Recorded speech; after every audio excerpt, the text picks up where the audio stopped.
संरक्षण महापर्व की सभी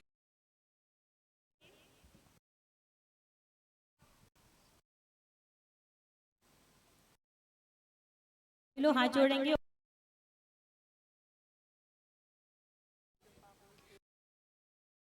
उसकी आलोचना करना। हे जिनेन्द्रदेव, हे देवादिदेव, हे वीतराग सर्वक प्रभु, मैं पाप कर्मों के प्रक्षालन के लिए, पापों से मुक्त होने के लिए, आत्मोत्थान के लिए प्रतिक्रमण करता हूँ। सब जीवों पर साम्य भाव धारण करके सुभावना पूर्वक संयम पालन करते हुए आर्तरौद्र का त्याग करना प्रतिक्रमण कहलाता है। हे भगवान, मैं पापी दुरात्मा, मायावी, लोभी, राग द्वेष से मलिन चित्त वाला हूँ। मैंने अनेक दुष्कर्म किए हैं। आज मुझे अपनी गलती का एहसास हो रहा है। मैं अपनी निंदा आलोचना करने आया हूँ। मैंने हिंसा, झूठ, चोरी, कुशील, परिग्रह, 5 पापों से, 7 व्यसनों से, अष्ट मूल गुण के विपरीत आचरण से पाप कर्मों का संग्रह किया हो। निंदा ग्रह से युक्त होकर द्रव्य क्षेत्र काल भाव पूर्वक किए गए अपराधों की शुद्धि के लिए मन वचन काय से प्रतिक्रमण करता हूँ। मेरे चलने फिरने, वस्त्र धोने, भोजन बनाने में, अग्नि जलाने में, वाहन चलाने में, गृह निर्माण में, पंखा लाइट जलाने में, पानी बहाने में, जो भी त्रस स्थावर जीवों की हिंसा हुई हो, तस्मिच्छा में दुक्कड़म, वह पाप मेरा मिथ्या होवे। मिथ्या होवे 3 बार बोलना है। हे भगवान, आपके समक्ष मन वचन काय से किए हुए दोषों की आलोचना, गर्हा, आत्मनिंदा करता हूँ। मेरे द्वारा द्रव्य क्षेत्र काल भाव के निमित्त से 1 इंद्री, 2 इंद्री, 3 इंद्री, 4 इंद्री, पंचेंद्री जीवों की विराधना हुई हो, करवाई हो, तस्मिच्छा में दुक्कड़म, वह पाप मेरा मिथ्या होवे। हे प्रभु, मैंने झूठ, चोरी, कुशील, परिग्रह, पाप से जो पाप संचित किया हो, वह पाप मेरा मिथ्या होवे। मैंने 5 मिथ्या, 12 अवृत्ति, 15 योग के माध्यम से किए हो,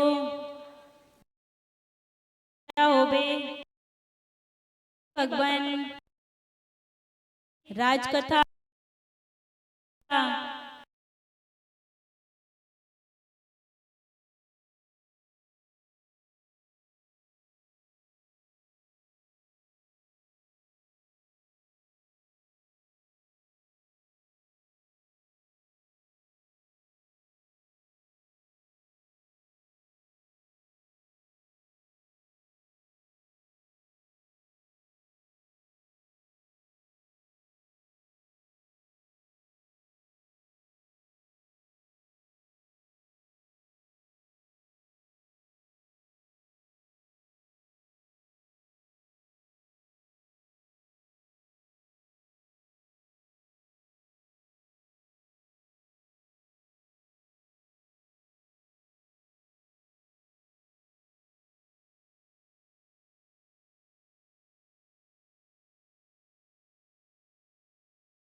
वह मेरा पाप मिथ्या होवे।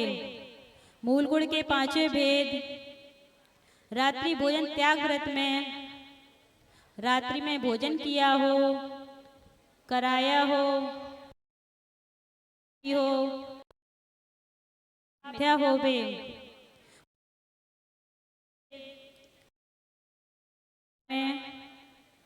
जीवानी को यथा स्थान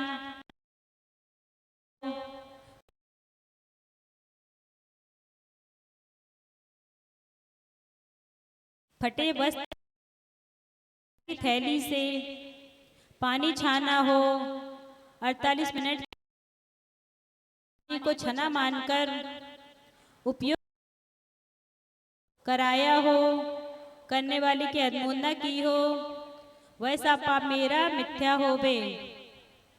मूल गुण के सातवें भेद। जिन दर्शन के पालन में प्रमाद किया हो, मंदिर में दूसरे की निंदा की हो, चित्त को चंचल किया हो, निर्मल द्रव्य का सेवन किया हो, वैसा पाप मेरा मिथ्या होवे। मूल गुण के आठवें भेद। जीव दया के पालन करने में जो भी पाप किया हो, कराया हो, करने वाले की अनुमोदना की हो, वैसा पाप मेरा मिथ्या होवे। हे भगवान, मैं सभी दोषों को आलोचना करता हूँ। दोषों से मुक्त होने के लिए पंच परमेष्ठी भगवान का चिंतन करके प्रतिक्रमण को पूर्ण करता हूँ। जय बोले देवाई देवी करी शांतिनाथ भगवान ने की। सभी लोग कायशा कर लेंगे।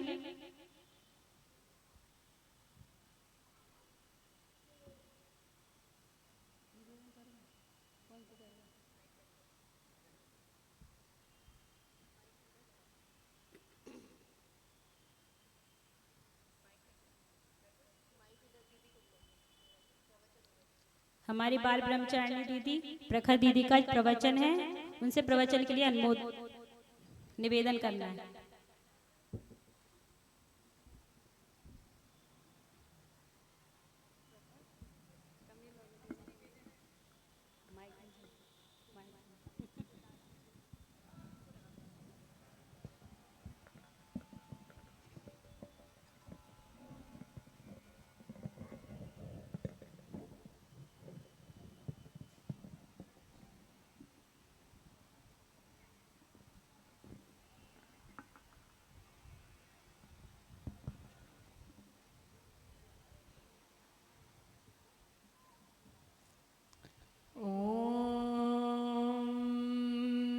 नमः सिद्धेभ्यः।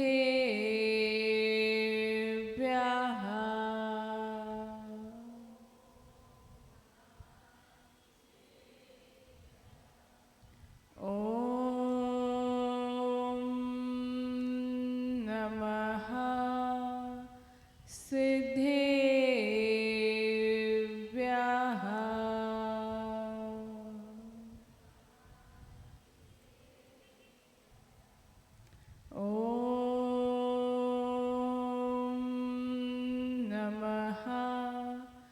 सिद्धेभ्यः।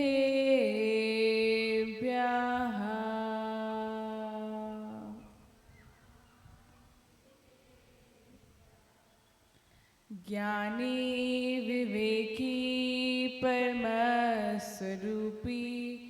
ध्यानी व्रती प्राणहितोपदेशी मिथ्यात्वघाती शिव सौख भोजी बभूवयस्तं विमलं नमामिम्। आराधना तत्परता शिव साधनायं सौम्या शुभा सरलता ममता च मूर्ति आवश्यकादि परिपूर्ण शिव लक्ष्य दक्षा आर्याविशां प्रतिदिनं प्रणमामि नित्यम्। आर्याविशां प्रतिदिनं प्रणमामि नित्यम् आर्याविशां प्रतिदिनं प्रणमामि नित्यम्। जय बोलिए आदि ब्रह्मा आदि तीर्थंकर आदि जनेश्वर आदिनाथ भगवान की। तेगरिया के मूल नायक सुमति प्रदाता सुमतिनाथ भगवान की। वर्तमान शासक नायक वर्धमान स्वामी की। गणाचार्य विराग गुरुवर विराग सागा महामुनिराज की। मम श्रद्धा गुरु आचार्य शिरोमणि विशुद्ध सागा महामुनिराज की। मम गुरु माँ परम वात्सल मूर्ति रत्नात्रयधारी तपोधन श्रेष्ठ गणनी आरिका विशाश्री माता जी की। समस्त आरिका संघ की। Let me begin with a question. Have you ever wondered why we are here? What is the purpose of our life? I'm sure everybody have crossed this question through their mind once in their lifetime, haven't we? So what is the purpose of life? And this is some question we always wonder and get lost and get tired out of thinking. What is the purpose of life? And this pain of not knowing or the ignorance of why we are here gets us tired and makes us look for some clue or some guide who can tell us why are we here and what is the purpose of our life. And don't we think we look for a guru or a teacher or a guide who can tell us why we are here, and that's why we come to Guru Ma or we go to Mandir to seek for that answer. Why are we here? And that's where the role of Guru or the concept of Guru comes in. So, who is a Guru? Guru, the literal meaning of Guru is dispeller of darkness. Have you ever wondered what is darkness? Darkness is absence of light. During light brings us clarity. In light we can see things, and when there is no light we cannot see things. And that's why we value light, because it gives us clarity. What is clarity? Clarity means स्पष्टता. हमें जो दिखता है, हम जो जैसा है उसको वैसे देखने की क्षमता, उसको स्पष्टता बोलते हैं. वो हम कहाँ से पाते हैं? जब उजाला होता है तभी हम उसको देख पाते हैं. और स्पष्टता जो वस्तु का स्वभाव है उसको वैसा ही जानना, जो as it is, seeing things as it is, that is what स्पष्टता means, and that's what सम्यक दर्शन means. तत्वा श्रद्धानाम मोक्ष, तत्वा श्रद्धानाम सम्यक दर्शनम. आचार्य भगवान उमा स्वामी भगवान ने तत्वा सूत्र के पहले अध्याय के दूसरे सूत्र में हम लोग को बताया कि सम्यक दर्शन का लक्षण क्या होता है. तत्वों पर श्रद्धान करना ही सम्यक दर्शन है. क्या है वो 7 तत्व? जीव, अजीव, बन, संवर, निद्रा, मोक्ष. इन 7 तत्वों का जिस जीव का दृढ़ संकल्प होता है कि मैं उसको जैसा हूँ वैसा ही जानना. जो जीव का स्वभाव है चेतन आत्मा, उसको चेतन आत्मा ही जानना.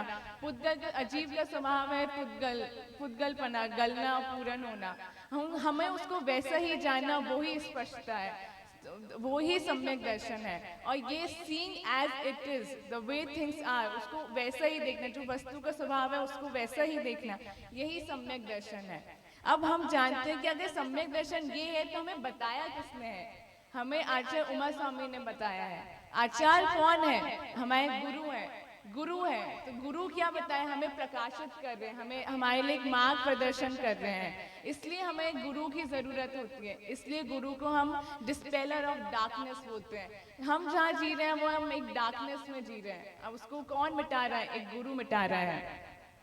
इसलिए हमें गुरु हमारे सम्यक दर्शन दृढ़ करते हैं, हमारे रत्नत्रय को प्राप्त करवाते हैं. इसलिए हमें गुरु की जरूरत होती है.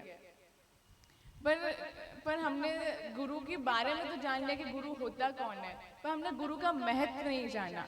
क्या होता है गुरु का महत्व? आप लोग कभी घूमने गए होंगे वेकेशन पे, ट्रिप्स पे, तो आप किसी हमेशा हम लोग सोचते हैं कि किसी नई जगह पर जाएं जिसके हमने कभी देखा नहीं, जो अनडिस्कवर्ड हो, अननोन हो, तो हम वहाँ जाके क्या करते हैं, हम लोग वहाँ जाके एक टूरिस्ट गाइड को ढूंढते हैं कि वहाँ जाके जो हमें उस जगह के बारे में नई नई बातें बता पाए, इंटरेस्टिंग फैक्ट्स बता पाए, जिससे कि हमें उसमें जानने में आनंद आए, मज़ा आए, हम उस जगह को और अच्छे से जान पाए। या फिर जब भी हम किसी नई जगह पर जाते हैं रोड ट्रिप पे या ट्रैकिंग करने, जैसे हिमालय पे हम ट्रैकिंग करने जा रहे हैं, हमें उसके रास्ते का कुछ पता नहीं है, चलते चलते हमें एक शेपर्ड मिल जाता है, हम उससे ही पूछने लग जाते हैं कि भैया आगे कैसे जाना है। अब शेपर्ड तो इलिटरेट है, मतलब अनपढ़ है, उसे तो पता नहीं है, तब भी हम उसे पूछ रहे हैं, उसे गाइड मानते हुए पूछ रहे हैं कि भैया आगे का रास्ता क्या है।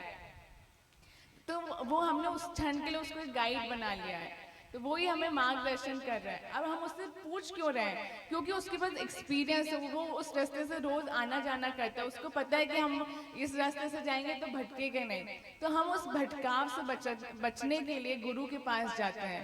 तो गुरु की इम्पोर्टेंस यही है कि जहाँ जिस मार्ग पे हमने देखा नहीं, जो हमारे लिए अनजान है, the road which we have not taken, which is less traveled by us, तो जो उनके पास एक्सपीरियंस होता है हम उनके पास जाते हैं। Otherwise we get lost in simple things, जो हम सिंपल चीज़ें होती हैं हम उसी में कॉम्प्लिकेटेड बना के उसमें उलझ जाते हैं, इसलिए हम गुरु के पास जाते हैं। तो गुरु के पास जाते हैं, इसलिए finding a mentor is a privilege, finding a teacher is a luck, but finding a Guru is a Fortune. गुरु को प्राप्त करना अहोभाग्य है, और आज मैं उसी मेरे अहोभाग्य का वर्णन आप लोग के सामने करना चाहती हूँ। I would like to take this opportunity to express my gratitude to my Guru माँ विशेश्री माता जी। तो कैसी है मेरी माँ? मेरी माँ है आराधना तपव्रता शिव साधना, one who is always in pursuit of self-attainment. She is pillar of strength and tenacity. मेरी माँ हमेशा अपने आवश्यकों में तत्पर रहती है, अपना उनका जो लक्ष्य है मोक्ष मार्ग, उस पर हर क्षण उस पर प्रकाश डालती रहती हैं, और अपने जो शिष्य हैं उनको भी एक क्षण के लिए भी इधर उधर नहीं होने देती, उन्हें हमेशा याद दिलाती रहती है कि तुम्हारा लक्ष्य, तुम अपने घर को क्यों छोड़ के आए हो, तुम अपना लक्ष्य मोक्ष है, हमें सिद्ध बनना है, कर्मों को क्षय करना है। और वो हमेशा हमसे कुछ भी गलती होती है या वो अपनी चर्या को इतनी श्रेष्ठ तरीके से पालन करती है कि हमें अपने आप उनको देख के दर्पण के समान हमें बोध होने लग जाता है कि हम ये बनने के लिए आए थे, और हम कभी भूलते नहीं है कि हमें भूलने दिया ही नहीं जाता है कि हम यहाँ पर क्यों आए हैं। तो इसी का ही मैं एक उदाहरण देना चाहूँगी। कुछ दिन पहले आहार चर्या के बाद माता जी सामायिक के लिए बैठी, लगभग 1-2 बजे थे दोपहर के, और दोपहर के 2:30-3 बजे माता जी ब्रह्मचारी बहनों की क्लास लेती हैं। उस दिन क्लास कैंसिल कर दी क्योंकि माता जी का स्वास्थ्य सही नहीं था। हमें लगा कि थोड़ी देर बाद आ जाएंगे, होगा। थोड़ी देर बाद आती भी हैं, 4 बजे से माता जियों की क्लास लगती है मूलाचार की। माता जी आती हैं, और उस टाइम से संयोग से मोह का परिच्छेद चल रहा था मूलाचार में, जिसमें आचार्य भगवान बता रहे थे कि जो साधक होता है उसे अपने शरीर के प्रति राग नहीं होना चाहिए, उसे अपने शरीर को एक साधन के रूप मानना चाहिए अपने साधना को पूर्ण करने के लिए। इसी की चर्चा चलती रही और क्लास खत्म हो गई और माता जी अंदर चले गए। फिर रात में हमें पता चला कि माता जी को सुबह से, मतलब सामायिक के टाइम से, आहार के जाने के बाद से बहुत ज़्यादा साइटिका का पेन हो गया था, और चल ही रहा था, वो 2-3 दिन चलता रहा। रात में जब वैयावृत्ति का समय आया, बहुत से उपचार करने लगे हम लोग, तब हमें पता चला कि माता जी को दिन भर से इतना असहनीय पेन था कि वो हिल भी नहीं पाए थे। उनका मतलब सब कुछ, मतलब कुछ बहुत ही ज़्यादा दर्द में थी, पर उनने एक क्षण के लिए भी, पूरी क्लास उनने ली, एक क्षण के लिए हम लोग को या संग में किसी को भी महसूस नहीं होने दिया कि वो किस पीड़ा से गुजर रही हैं। और तो जैसा आगम में जैसे वो पढ़ रही थी, जो हम लोग को पढ़ा रही थी, वो अपने आप में घटित कर रहे थे। वो एक एक क्षण यही सोच रहे थे कि ये शरीर मेरा नहीं है, मुझे इस दर्द से फर्क नहीं पड़ना चाहिए। तो ऐसी है मेरी गुरु माँ, जो हमेशा हर क्षण अपने तप और त्याग के उसमें संलग्न रहती है। और कैसी है मेरी गुरु माँ, सौम्या सुभा सरता ममता च मूर्ति, जो सरल है, जिसका हृदय सरल है, a soul which is full of generosity, kind heart and full of motherly love. मुझे आए हुए इस संघ में अभी 3 महीना हुआ है और मुझे एक क्षण, मैं यहाँ पर 15 दिन के लिए आई थी कि 15 दिन देखूंगी, फिर अच्छा लगेगा तो और आती जाती रहूंगी। पर मैं 15 दिन के हिसाब से 2 जोड़ी कपड़े लेके आई थी, मुझे कुछ आइडिया ही नहीं था कि मैं इतने दिन रुक जाऊंगी। पर माँ की सरलता और वात्सल, एक क्षण के लिए मुझे घर की याद भी नहीं आई। मुझे 3 महीने हो गए और कब वो 2 जोड़ी कलर्ड कपड़े व्हाइट ड्रेस में बदल गए मुझे पता भी नहीं चला। और माँ की सरलता तो आप देखिए कि मुझ जैसे, आज मैं कभी सोचा भी नहीं था कि मैं यहाँ आके प्रवचन दूंगी या बोल भी पाऊंगी, क्योंकि मेरा इंटरनेशनल बोर्ड था तो मेरा हमेशा इंग्लिश बैकग्राउंड में, इंग्लिश में ही पढ़ाई हुई है। और पहले दिन जब मैं आई तो माता जी ने तत्काल सूत्र की क्लास चालू करी कि जो प्रारंभिक शिक्षा होती है वो तत्काल सूत्र से चालू होती है। तो पहला क्लास, और वो भी तत्काल सूत्र की, जो कि संस्कृत में है। और हिंदी तो अच्छे से आती नहीं और संस्कृत तो सोचना बहुत ही अलग ही था मेरे लिए। और पहले दिन माता जी ने उच्चारण करवाया कि सूत्र का उच्चारण करो, पर गुरु माँ सब पहले क्षण ही समझ गई कि जो उनकी ये शिष्या है वो बड़ी कमजोर है, उन्हें बहुत मेहनत की जरूरत लगेगी इसमें। तो मैंने सोचा था कि मुझे मेहनत अकेली करनी है, मुझे क्या पता था कि गुरु भी अपने साथ उनकी मेरे ऊपर इतनी मेहनत कर रहे हैं। तो उस दिन से आज तक, अभी 8वां अध्याय चल रहा है, पूरा खत्म नहीं हुआ है, तो माता जी पूरा अपना सारे काम छोड़ के वो जो 1 घंटे का समय है उसमें मेरा वो कितने ही घंटे लगे, कितना ही टाइम लग जाए, वो हर एक सूत्र को जब तक मेरे शब्द का उच्चारण सही नहीं हो जाता मुझसे पढ़वाती ही रहती है। पहले कुछ दिन तो मुझे लगा कि इससे आगे क्यों नहीं बढ़ रहे हैं, जल्दी जल्दी क्यों नहीं पढ़ा रहे, एक ही जगह क्यों अटके हुए हैं।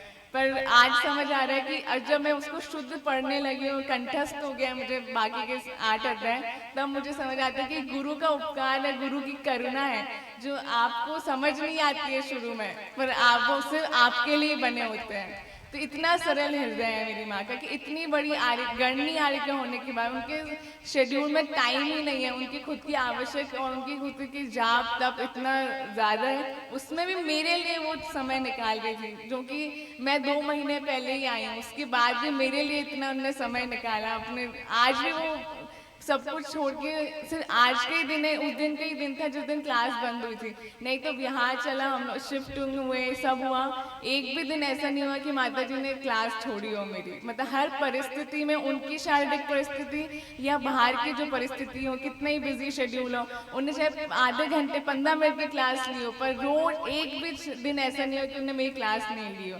तो इतना सरल हृदय है मेरी माँ का। और एक और संस्मरण याद आ रहा है, कुछ दिन पहले सुबह के समय में आचार वंदना चल रही थी। आचार वंदना खत्म होती है, श्रावक लोग मंदिर में बुलाने आए थे माता जी को, तो सब आचार वंदना के बाद लोग प्रतिक्रमण कायोत्सव कर रहे थे हम लोग, और माता जी का थोड़ा पहले हो गया, वो खड़ी हो गई। तो एक श्रावक ने माता जी से बोला, माता जी इतना सरल होना भी अच्छी बात नहीं है। तो आप सोचिए माँ का क्या उत्तर होगा। माँ ने बोला है, इतने मुस्कुराहट, हल्की से मुस्कुराहट के साथ उन्होंने बोला है, ऋजु मार्ग ही मोक्ष मार्ग है।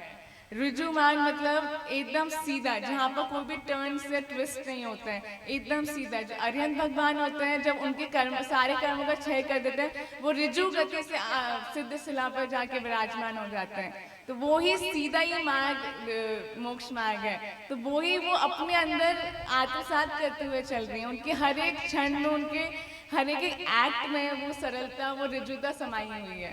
तो ऐसी है मेरी गुरु माँ।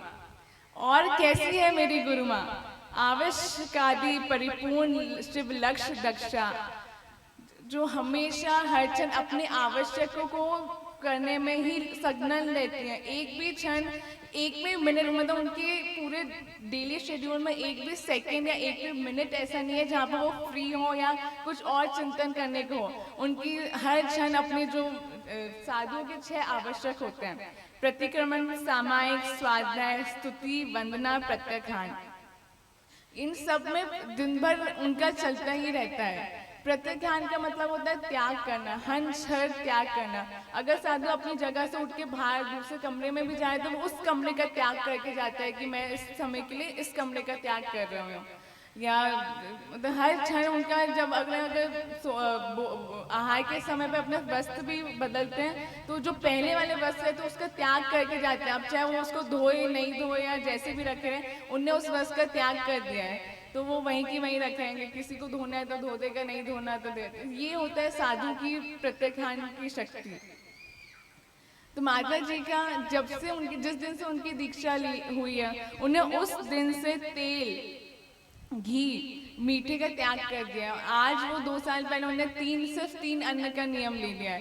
तो आप सोचिए, इतने हम 5 रस होते हैं, उसमें से उन्होंने 3-4 का तो वैसे ही त्याग कर दिया है। और हमारे सामने 56 भोग की थाली सच के आ जाती है पूरे उसके साथ, तो हम वो नखरे करते हैं कि ये नहीं खाना, वो नहीं खाना।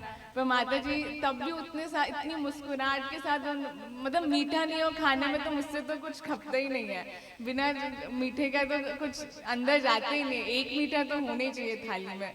पर माँ को देखिए, उन्हें कितने साल हो गए दीक्षा को, उनको 30 साल के करीब हो गया है और उन्हें मीठे का त्याग कर दिया। मीठा तो लेते ही नहीं है और घी तो वैसे ही नहीं लेता है। फिर होता है साधु के 6 आवश्यकों के साथ 28 मूल गुण होते हैं। उसमें से एक मूल गुण होता है केशलोचन। केशलोचन साधु हमेशा 3.5 महीने से 4 महीने के अंतराल में किया करते हैं। तो इसी से उनकी जो दृढ़ संकल्प शक्ति उसका पता चलता है कि जिस दिन माता जी को साइटिका का पेन हुआ था, उस दिन रात भर उपचार चलता रहा, वैयावृत्ति करते रहे हम लोग। कुछ उनका मतलब दर्द कम हो ही नहीं रहा था। हमने सब कुछ ट्राई करके देख लिया था। और उसी समय माता जी बोलती हैं कि कल सुबह उनके केश नोच होना है। सब पूरे संघ ने उनको मना किया कि नहीं माता जी, अभी आपका स्वास्थ्य अच्छा नहीं है, कल दवाई या कुछ औषधि या कोई और उपचार करेंगे तो अभी स्वास्थ्य अच्छा नहीं है, आपको नहीं करना चाहिए। पर माता जी ने एक बार बोल दिया कि मेरा कल सुबह 3 बजे केश लॉन्च है, तैयारी कर देना। और हम लोग सुबह उठ के देखते हैं कि माता जी अपने केश लॉन्च कर दिए 3 बजे। और जिस दिन केश लॉन्च होता है उस दिन साधु 24 घंटे की सामायिक मैदान, ना आहार होता है ना पानी होता है, कुछ नहीं होता, एक जगह बैठ के अपनी साधना में संलग्न लेते हैं। तो ऐसी है मेरी गुरु माँ की अपने हर एक क्षण में उन्होंने सोचा कि मेरा स्वास्थ्य और बिगड़ जाएगा, मैं केश लॉन्च नहीं कर पाऊंगी, क्योंकि वो उनके 28 गुण मूल गुण में आता है, उसमें वो बिल्कुल भी कॉम्प्रोमाइज नहीं करती हैं। और जब मूलाचार्य की क्लास हो रही थी तो उसमें एक आया भी आचार्य भगवान बता रहे हैं कि जो साधु अपने आवश्यकों को प्रमाद रहित पालन करता है वो ही सच्चा साधक होता है। तो ये तो हमारा अहोभाग है, इतना पुण्य का उदय है कि हमें साक्षात जो जिनवानी में लिखा है आगम अनुसार चर्या पालन करने वाली आर्यिका हमारे साथ है, हमें उनकी चरण निष्ठा का मिल रहा है, तो हमें उसका ज़्यादा से ज़्यादा उपयोग करना चाहिए। तो मुझे लगता है समय मैंने ज़्यादा ले लिया है। अंत में मैं यही भावना भाती हूँ कि जिस तरह मेरे पूर्व पुण्य के संचय से पूर्व पुण्य की उदय आज आया है, मुझे इस पंचम काल में ऐसी गुरु माँ का सानिध्य मिला है जो आगम अनुसार चर्या पालन कर रही है, भावलिंगी आर्यिका है, ऐसी वो मेरा मोक्ष मार्ग प्रशस्त कर रही है। मुझे ऐसी गुरु माँ के रूप में मिली है। और मैं यही भावना भाती हूँ यहाँ पर जितने लोग विराजमान हैं सबके जीवन में ऐसे सच्चे देवशास्त्र गुरु का सानिध्य मिले जो आप सबका मोक्ष मार्ग प्रशस्त करें। इसी भावना के साथ जय बोली गणनी आर्यिका विशाल श्री माता जी की जय। ओम नमः शिवाय।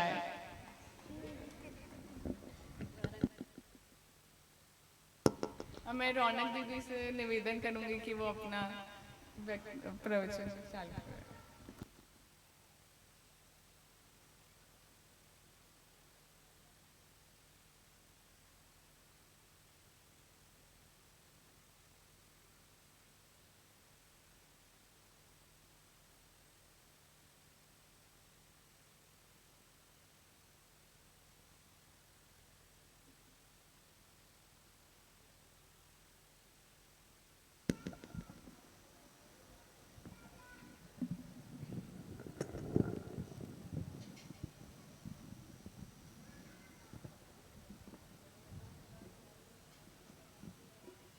जी बोलो अनंत सिद्ध परमेष्टि भगवान की जय।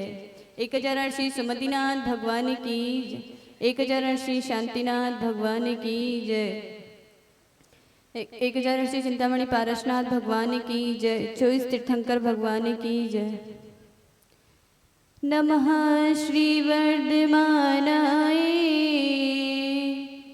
निर्दूत कलिलात्मने सालोकानां त्रैलोकानां यद्विद्यादर्पणायते गुरुमहापान्तिनो नित्यं ज्ञानदर्शननायिका चारित्राणो गम्भीरा मोक्षमार्गोपदेशिका मोक्षमार्गोपदेशिका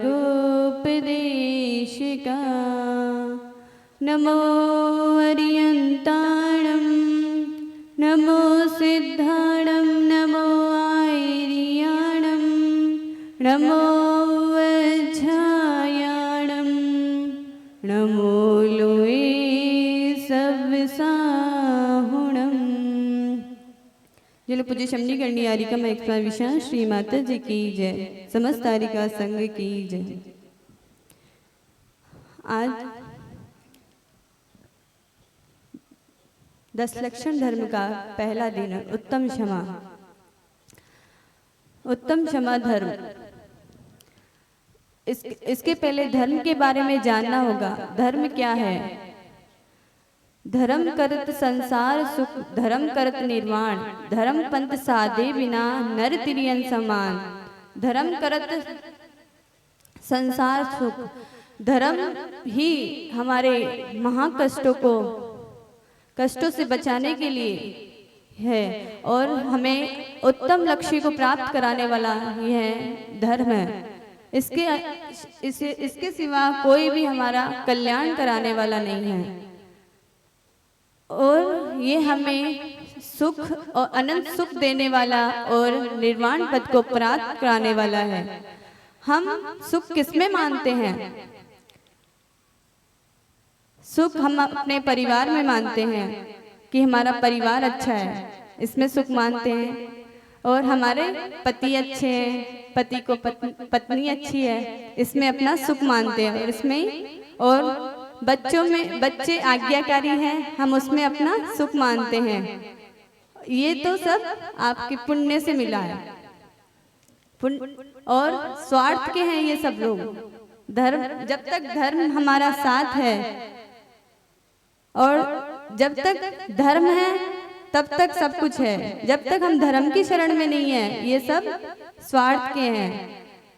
जब बालक का जन्म होता है, जब जन्म लेता है, तब वो खिलौने में सुख मानता है कि हमारे लिए खिलौना ही सब कुछ है।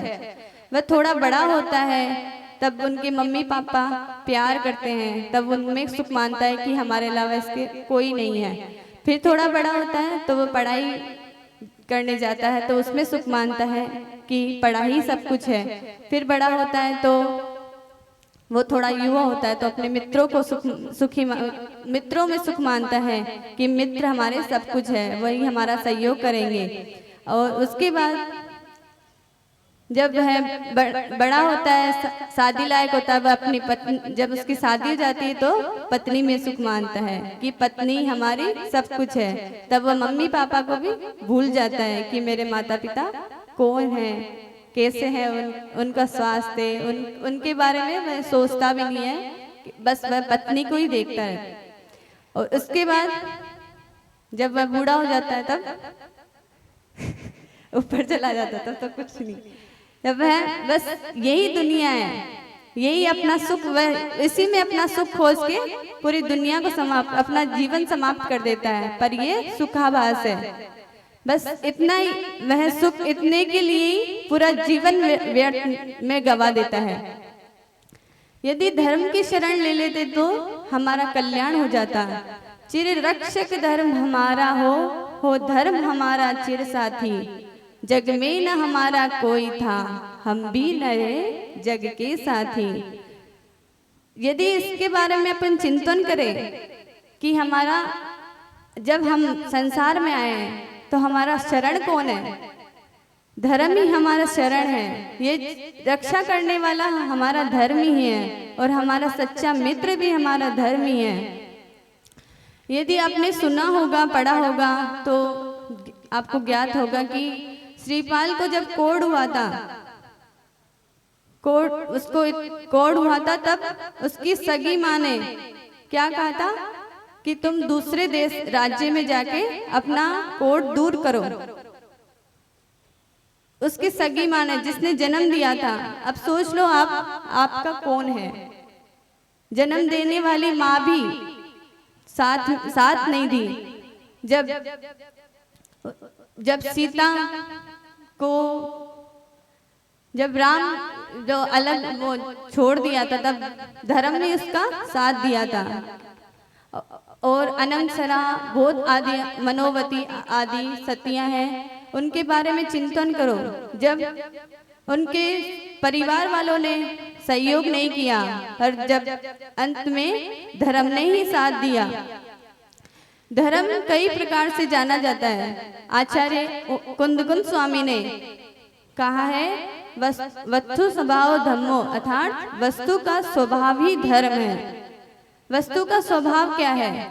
जल का स्वभाव शीतलता है और हमारी आत्मा का स्वभाव ज्ञान दर्शन स्वरूपी हमारी आत्मा है।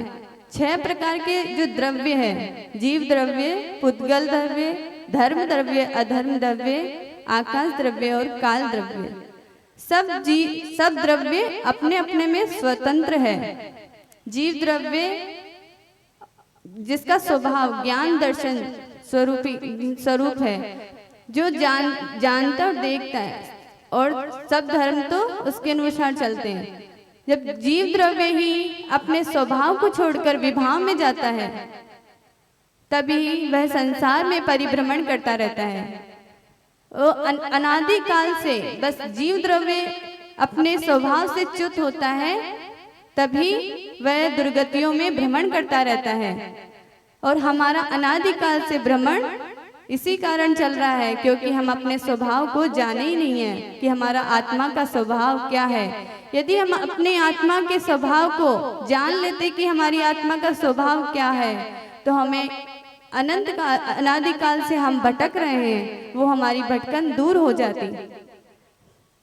जीव पुद्गल के निमित्त से चतुर्गति भ्रमण करता रहता है और सब द्रव्य अपने अपने में स्वतंत्र है, वह अपना कार्य करता है, पर जीव द्रव्य अपने स्वभाव को छोड़कर विभाव में चला जाता है, इसलिए वही अनादिकाल से भटक रहा है।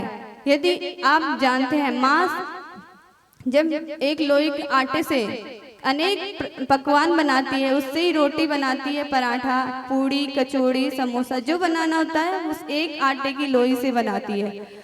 यदि हम अपनी एक आत्मा से, चाहे अपन इससे दुर्गति में जाएं या सुगति में जाएं, जाना इसी से है। और अपने को पता है अपन पंचम काल में आए और जैन कुल में जन्म हुआ है, महावीर के पर्याय में जन्म लिया है, और हम उसके बारे में जानेंगे नहीं तो हमारा भी, अब जानते हुए भी अपन और दुर्गति में चले गए तो हमारा जीना व्यर्थ है। क्योंकि हम धर्म को भी जान रहे कि धर्म क्या है, और अधर्म के बारे में भी जान रहे कि अधर्म क्या है।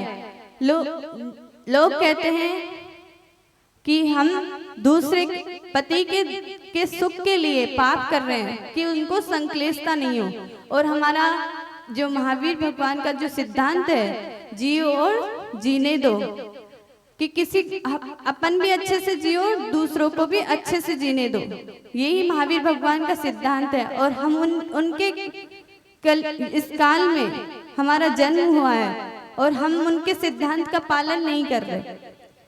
कि यहीं की एक भाभी ने कहा था कि हम 4 महीने भोजन रात में नहीं करते हैं, क्योंकि बाद में हम रात में करते हैं, क्योंकि पति को संक्लिष्टता होती है, इसलिए पति के सुख के लिए आप पाप कर रहे हैं, उनको संक्लेशता नहीं हो इसलिए पाप कर रहे हैं, तो उनको तो पाप कर्म का बंध हो ही रहा है और खुद को भी पाप कर्म का बंध हो रहा है। उनकी इच्छा है वो आप काम कर रहे हैं, उनके इच्छा के लिए आप भी पाप कर रहे हैं और वो तो कर ही रहे हैं। तो ये सोचो कि हम दूसरे के चक्कर में जानते हुए भी अपन पाप कर रहे हैं तो हमारा क्या होगा। फिर हमें कोई कष्ट होता है तो कहते हैं हमें तो कुछ ना कुछ बीमारी लगी रहती है, फिर भगवान को दोष देते हैं कि भगवान हमारे साथ कभी अच्छा ही नहीं करते हैं, हमारे साथ ही बुरा बुरा होता है। तो आपने जैसा फल बोओगे वैसा ही जैसा बीज बोओगे वैसा ही फल पाओगे। कहा है जैसा अपन जैसे कर्मों का बंद करेंगे वैसा ही उदय में आएगा। फिर हमको कष्ट होता है तो हम दूसरे को दोष देते हैं कि अब निमित्त तो सभी प्रकार के मिलते हैं जीव को, पर अपना उपादान है कि हम उसको संभाल पाते हैं कि नहीं। दूसरे के चक्कर में अपन पाप करते रहते हैं और हम इस धर्म को बारे में धर्म की कई परिभाषाएं कही है आचार्यों ने। धम्मो दया विशुद्धो, अहिंसा परमो धर्म, दशलक्षण धर्म, रत्नात्रय धर्म, कई प्रकार से धर्म के बारे में आचार्यों ने कहा है। और हम एक भी धर्म का अच्छे से पालन कर ले तो हमारी आत्मा का कल्याण हो जाएगा। यदि हम अहिंसा परमो धर्म का अपन कितना पालन करते हैं। अपना जैन सिद्धांत क्या कहता है, अहिंसा का पालन करें, और महावीर भगवान का सिद्धांत भी यही है। और सब अपन को जानते हैं कि अहिंसा के माध्यम से जब आप घर में गीजर लगा है सबके घर में और उसके पानी से आप नहाते हैं, आपने कभी सोचा उसमें कितने जीव हैं? अनछने पानी में असंख्य जीव है और उसके भाप से इतने जीवों के असंख्य जीवों की हिंसा हो रही है और उसको गर्म करने से तो वो मरी जा रहे, वो तो पहले ही मर गए और ज्यादा कष्ट हो गया।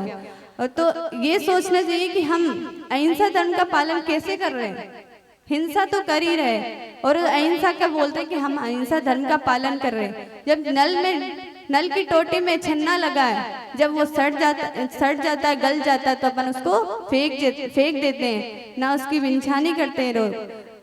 48 मिनट जो छना पानी होता है उसकी 48 मिनट की मर्यादा होती है, उसके बाद उसमें वापस जीवों की उत्पत्ति हो जाती है।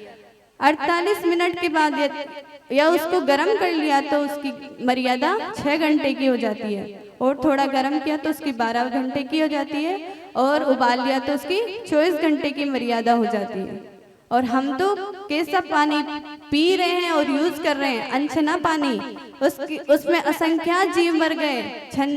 उस जो छन्ना लगा है वो सड़ गया, गल गया, और हम कहते हैं हम अहिंसा धर्म का पालन कर रहे हैं। कहाँ से कर रहे हैं?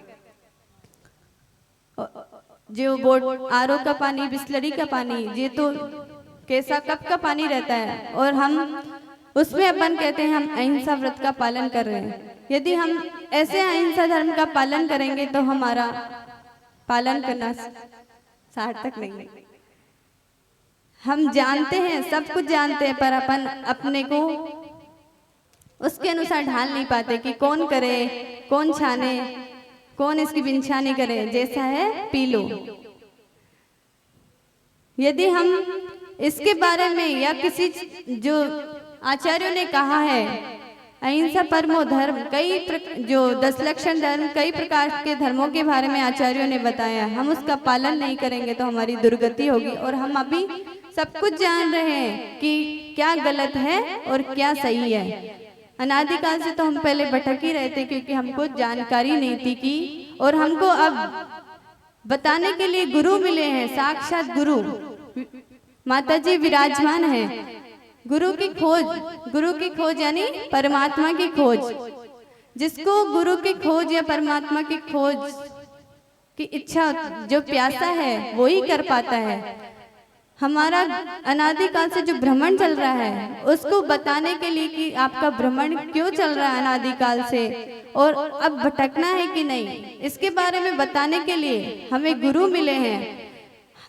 आज हम इस स्थान पे बैठे हैं, आज गुरु माँ विशाश्री माता जी के आशीर्वाद से, उनकी अनुकंपा से, क्योंकि हम जब हमारे गांव में माता जी आए थे तो हम कुछ भी नहीं जानते थे कि गुरु कौन होते हैं, साधु कौन होते हैं, उनके बारे में कुछ भी जानकारी नहीं थी कि उनको क्या बोला जाता है या कैसे उनको हार दिया जाता है सोले का, कुछ भी विवेक नहीं था। सब हमारी गुरु माँ ने सिखाया है। उनने नमोकार मंत्र भी हम लोगों को जो शुद्ध नहीं आता था वही गुरु माँ ने सिखाया है, क्योंकि नमोकार मंत्र तो सब लोगों को आता है, पर हम लोग तो बहुत मंदिर भी नहीं जाते थे। वही माता जी ने सिखाया कि मंदिर में दर्शन कैसे करना चाहिए। ये सब कुछ माता जी के आशीर्वाद से आज हम यहाँ बैठे हैं। उनके ही बगिया की एक फूल समझिए, जो भी है वो है उनके बारे में क्या कहें।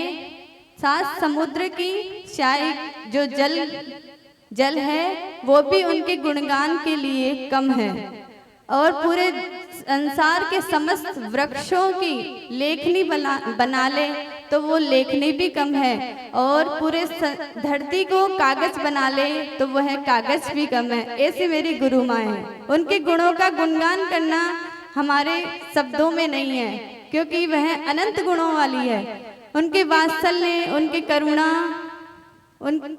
उनके जो निष्पय पुंज, उनकी वात्सल्य, उनकी वाणी, उनके बारे में कहना हमारे सब वाणी में ही नहीं है, क्योंकि वो उनकी गुणों का बखान करना अनंत है। उनमें अनंत गुण है। ऐसी मेरी गुरु माँ है। उनने हमको धर्म के बारे में बताया और धर्म की शिक्षा दी कि कैसे मोक्ष मार्ग पे आगे बढ़ना है और कैसे इसको मार्ग को प्रशस्त करना है, उनके बारे में बताया। और आज हम क्रोध जो उत्तम क्षमा का धर्म का दिन है, क्षमा धर्म हमारी आत्मा का स्वभाव है, दूसरे पर वस्तु का स्वभाव नहीं है। हमारी आत्मा का स्वभाव धर्म है, और क्षमा धर्म जब हम धारण करते हैं, अनंत जो मुनिराज थे, जो पारसनाथ भगवान ने क्षमा को धारण किया, आज वह मोक्ष पद को प्राप्त कर लिए। यदि हम अपने आचरण में क्षमा को धारण करेंगे तो हम भी अनंत सुख को प्राप्त कर सकते हैं। हम यदि अपने घर में कोई चूहा मर जाता है तो उसकी खोज में लग जाते हैं कि कहाँ पे चूहा मरा, उसकी दुर्गंध से अपन पूरे दिन परेशान हो जाते हैं। यदि हम अपनी आत्मा में खोजें कि हमारे अंदर कसाएं कहाँ पर है, उसको निकालने की कोशिश करें, तो हमारे अंदर क्षमा भाव और हम सुखी रह सकते हैं और हमारा कल्याण हो सकता है। यदि हम उसके बारे में जानेंगे नहीं तो हमें तब हमें ज्ञात ही नहीं होगा कि इसके बारे में क्या कहना है, क्या हमारे उनके बारे में सोचना है, क्या क्षमा कैसे धारण करें। जो गज कुमार मुनि थे, जब उनके शादी हुई थी तो उनके ससुर ने उनके आगमन के लिए बैंड बाजे बजवाए थे, उनके स्वागत के लिए बहुत सारी व्यवस्था की थी। आज उनके सगे ससुर ने ही उनके कीले ठोकी थी और उनके सिर पे सिगड़ी रखी थी कि उनके जो कष्ट, यानी वो जो कष्ट था वो अपने ही जैसे जो शरीर है वैसा ही था, उनका भी शरीर वैसा ही था और अपना भी शरीर वैसा ही है। पर वह सोच रहे थे कि हमारे अशुभ कर्म का या मैंने पहले पाप कर्म किए होंगे, इसलिए वह आज हमें भोगने पड़ रहे हैं। तो वह अपने इस कष्ट को क्षमता से सहन करते रहे, और उस क्षमता को यदि हम धारण कर ले कि अभी कोई कुछ गाली दे देता है तो हम उस पर चिल्लाने लगते हैं, और वो तो थप्पड़ तो दूर की बात है, वो लगाए कि नहीं लगाए, तो उसके पहले तो हम ही लगा देंगे। ऐसा उनने ये भी नहीं सोचा कि हमारे ससुर ने ऐसा किया और उनके सिर पे सिगड़ी जलाई, पर वह सोचते थे कि ये तो मेरी देह जल रही है, मेरी आत्मा को तो कोई जला नहीं सकता। सूल चुभ रहे हैं तो मेरे चर्म शरीर पे चुभ रहे हैं, पर मेरी आत्मा पे कोई सूल नहीं चुभ रहे। मैं सोच रहे थे कि अभी तो एक इंसान ही मेरी शरीर को जला रहा है और नहीं तो 4 लोग मिलके जलाते। इतनी समता को उनने सहन किया। चिलाती मुनिराज के बारे में आपने सुना होगा और पढ़ा भी होगा। वह ध्यान में बैठे थे, तो उनकी आंखें चिल्लाती मुनिराज थे जो उनकी आंखें निकाली थी, तो उनको इतना, अपन तो कुछ मच्छर काटता है तो उसमें भी अपन को कष्ट होता है, लेकिन उनकी तो आंखें ही निकाल ली थी तो उन्हें कितना कष्ट होगा, पर भी वह समता से सहन करते रहे। क्रोध आता है जब, माता जी सुबह प्रवचन में बता रहे थे, क्रोध आता है तो विवेक खो देता है जीव व्यक्ति अपना विवेक खो देता है। वह देखता नहीं कि वह कौन है। एक बार की घटना है, एक छोटा बालक था, 3-4 साल का बालक था। उसको छोटे बालक को इतना विवेक नहीं रहता है कि ये वस्तु क्या है, इसका क्या यूज है, इसको कैसे यूज करना है। वह जब उसके पिताजी 50,000 की गड्डी लाए तो उसने वो गड्डी माँ को दी, यानी उनकी पत्नी को, बच्चे की माँ को दी। वह पैसे की गड्डी माँ ने, वो खाना बना रही थी तो वहीं पे छोड़ दी। बच्चा खेल रहा था वहां पे, तो बच्चे ने वह गड्डी पैसे की उठा के चूल्हे में डाल दी। अब उसको इतना विवेक नहीं था कि वह रुपए है कि क्या है, उसने सोचा कागज है, डाल दी। तब वह आके उसकी माँ ने देखा कि ये तो रुपए की गड्डी थी, इसने चूल्हे में डाल दी। वह इतने क्रोध में भड़क गई कि उसने बालक को चूल्हे में डाल दिया। सोचो, उस बालक को, अपने जन्म देने वाली माँ ने बच्चे को चूल्हे में डाल दिया, उसका क्रोध। फिर पति आए तो पत्नी ये घटना सुनी, देखा उसने, तो पति को भी क्रोध आ गया, तो पति ने पत्नी को चूल्हे में डाल दिया, उसको मार दिया और जला दिया। फिर ये सब कुछ देखने के बाद पति को बहुत कष्ट हुआ कि मैंने ये क्या किया। फिर उसने, जब पुलिस आई तो उसने पति को जेल में डाल दिया। फिर वह जब उसका विवेक जागृत हुआ तब वह सोचा कि मैंने ये क्या किया, मेरा पूरा परिवार नष्ट कर दिया। उस चिंतन में, उस बारे में वह सोच के अपना भी आत्मघात कर लिया। उसने अपनी आत्महत्या करके अपना भी नाश कर दिया और पूरे परिवार को नाश हो गया। एक विवेक, जब क्रोध आता है तो वह सब कुछ नष्ट कर देता है। वह ना, ये पूरे दिन की, पूरे जब से हम जाने हैं तब की पूरी साधना, तप तपस्या, व्रत, संयम पूरा नष्ट कर देता है। एक क्रोध की कणिका हमारे अंदर है तो हमारी आत्मा का कल्याण नहीं हो सकता।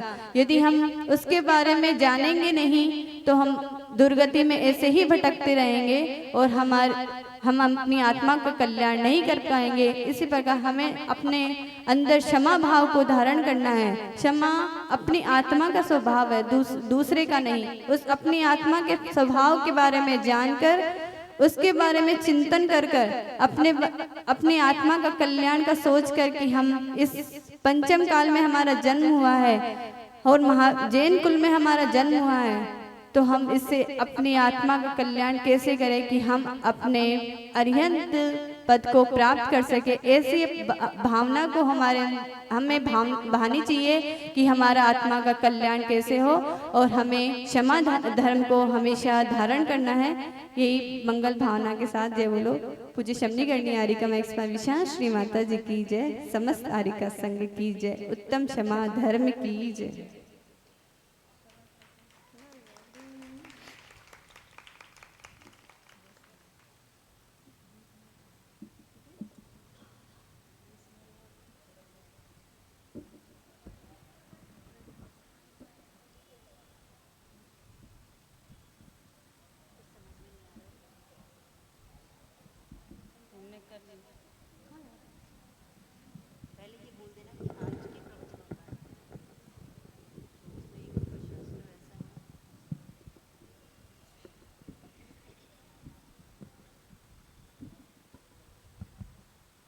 सभी लोग बैठ जाएं। प्रश्न मंच होना है सुबह के प्रवचनों से। सुबह कौन कौन आया था प्रवचन में? बाकी लोग जा रहे हैं, वो लोग नहीं आए थे, तो फिर बैठो।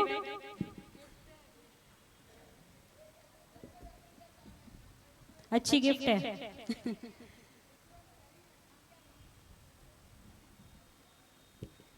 आज का प्रवचन का पहला प्रश्न है, जीव क्रोध में कितनी देर रह सकता है और क्षमा में कितनी देर रह सकता है?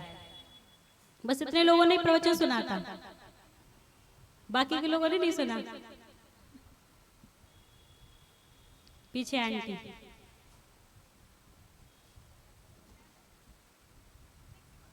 सिक्स मंथ कितनी देर रह सकता है, कितनी देर नहीं रह सकता? दोनों क्वेश्चन।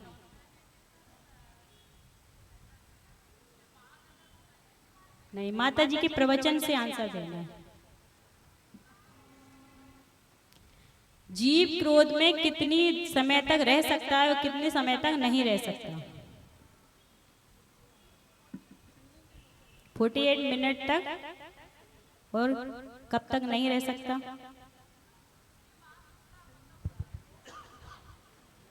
तो कब तक रहता है?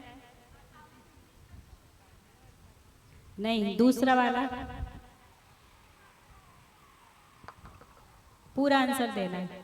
48 मिनट तक तो गुस्से में रहता है। हाँ। उसके बाद उसको विकल्प आता है, वो अपने आप को शांत कर लेता है। जब उसका क्रोध शांत हो जाता है फिर कितनी देर रह सकता है? उसके बाद तो शांत हो जाता है, आई थिंक। पूरा आंसर देना है।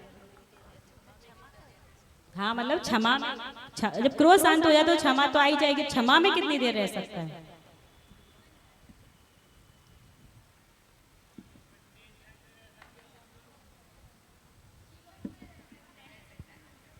खड़े हो जाओ। जीवन भर रह सकता है। क्रोध में 48 मिनट रह सकता है और क्षमा में जीवन भर रह सकता हाँ, है। बहुत सुंदर। कितनी देर रह सकता है? जीवन भर। आजीवन। आजीवन भर। बहुत सुंदर। प्राइज देंगे इनको। ताली तो बजा दो उनके सम्मान में, उसने इतनी मेहनत से बोला है।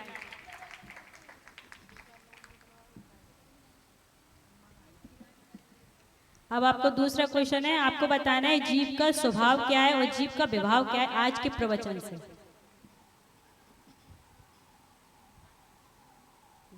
बहुत सिंपल है। चीटिंग नहीं करना है, जिसको आता है हाथ उठाना है, केवल बोलना नहीं है।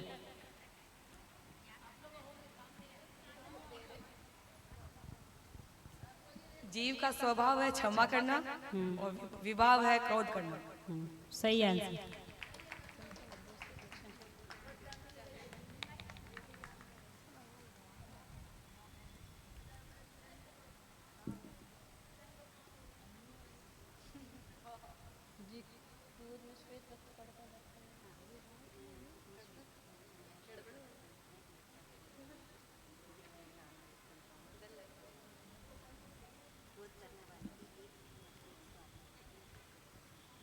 एक बार क्रोध करने में कितनी रक्त कणिकाएं, श्वेत रक्त कणिकाएं लाल रक्त कणिकाओं में परिवर्तित हो जाती हैं?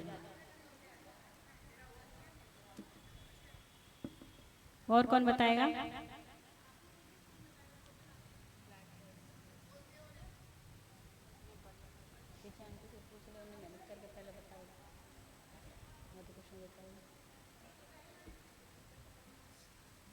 बाकी के लोग क्या सो रहे थे? प्रवचन नहीं सुना था आप लोगों ने?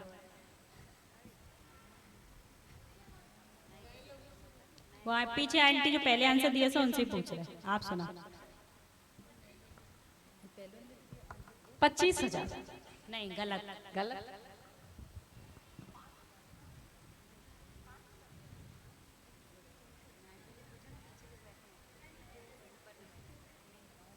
भैया लोगों ने प्रवचन नहीं सुना था।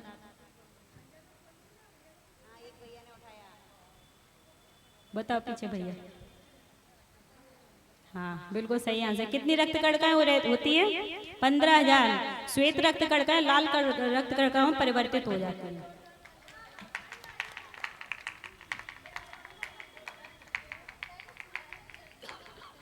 अगला प्रश्न है, जब हमें क्रोध आता है तो उससे बचने के लिए हमें क्या करना चाहिए? जब हमें तीव्र क्रोध आता है तो उससे बचने के लिए हमें क्या करना चाहिए?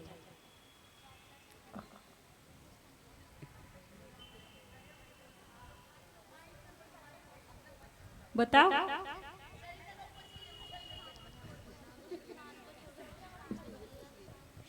हमारे निखिल भैया जी बताइए।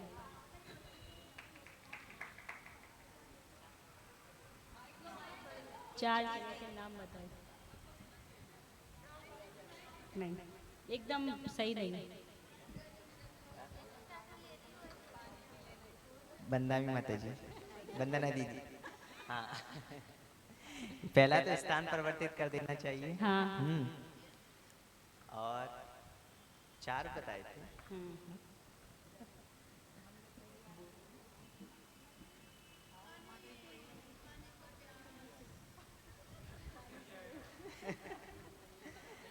पानी के भाव हो रहे हैं आपके। पानी पानी पीना चाहिए।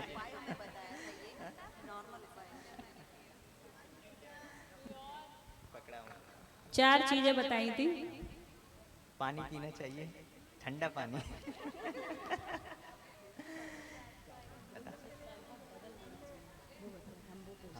वो ये भी बताया था, लेकिन हम जो पूछना चाह रहे हैं वो आंसर नहीं है। और कोई?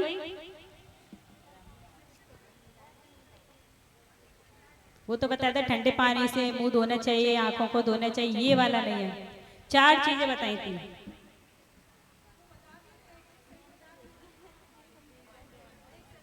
कौन बता रहा है? बता रहा? और किसी को? हाँ, खड़ी हो सरता भाभी।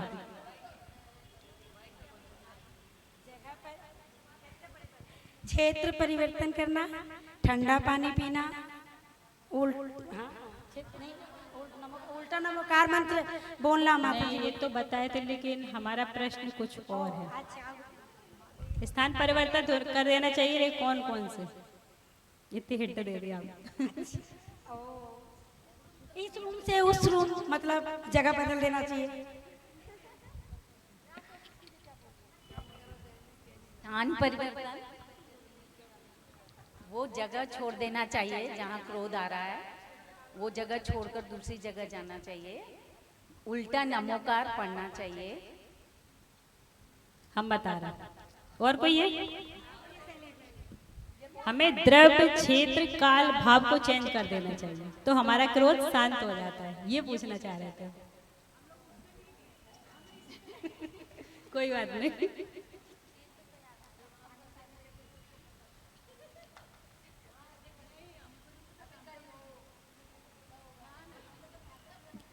तीव्र कसाई किसके समान होती है और कितने महीनों तक रहती है? कितने महीने तक रहती है? हाँ, अनंत अनुबंधी कसाई होती है, 6 महीने तक रहती है। किसके समान? हाँ, बिल्कुल सही आंसर। कितने बचा?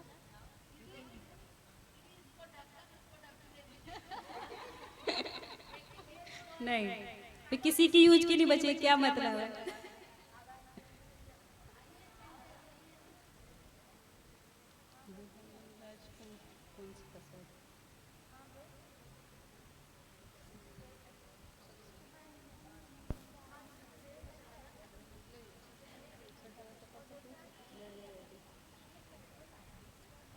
अच्छा, एक प्रश्न अलग प्रवचन से नहीं है। हमारे 6 आवश्यक कर्तव्य कौन कौन से हैं? श्रावक के 6 आवश्यक कर्तव्य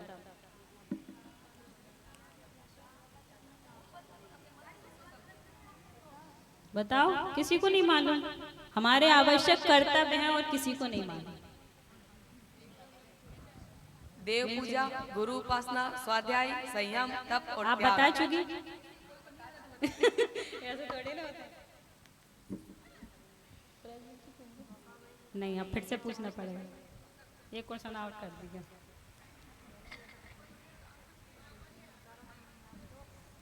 अच्छा, ये बताओ, दीपायन मुनराज को कौन सी कसाई थी? द्विपायन मुनिराज को कौन सी कसाई थी? आपको बताना नहीं है, आ रहा है तो केवल हाथ उठाना है, बोलना नहीं है। क्या हो गया, लीक हो गया? गलत बात, चीटिंग नहीं करो भगवान के सामने।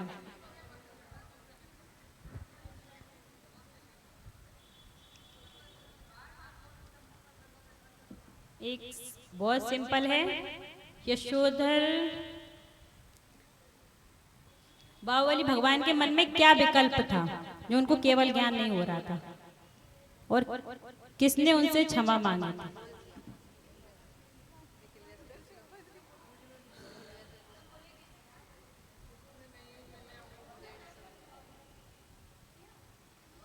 वो पीछे भैया बता। हाँ बताओ भैया। पूनम भाभी को आ रहा है?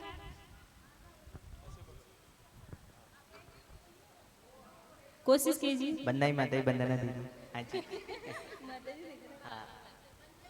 बाहुबली भगवान को विकल्प था कि हम भरत की भूमि पर खड़े हैं, इसी विकल्प के कारण केवल ज्ञान नहीं हो पा रहा था। हाँ। और उसका दूसरा क्षमा किसने मांगी? भरत ने क्षमा मांगी थी, और उसके बाद बोला था कि ये सर्वस्व आपके लिए है, तो उनका कुछ नहीं है, इसलिए उसी क्षण उन्हें सर्वस्व आपके लिए नहीं, ये ना मेरा है ना आपका है। हाँ। ये तो रैन बसेरा है। वंदना। बहुत सुंदर। ये हमारे अतिथि, उनके सम्मान में ताली तो बजा दो। जय बोलो शांतिनाथ भगवान की जय, सुमतिनाथ भगवान की, परम पूज्य गणाचार्य श्री 108 विराग सागर जी महाराज की, परम पूज्य आचार्य भगवान श्री 108 विशुद्ध सागर जी महाराज की जय, परम पूज्य शमनी गण्य आर्यका विशाश्री माता जी की, समस्त आर्यका संघ की, उत्तम क्षमा धर्म की, पर्युषण महापर्व की जय। जिनवाड़ी स्तुति।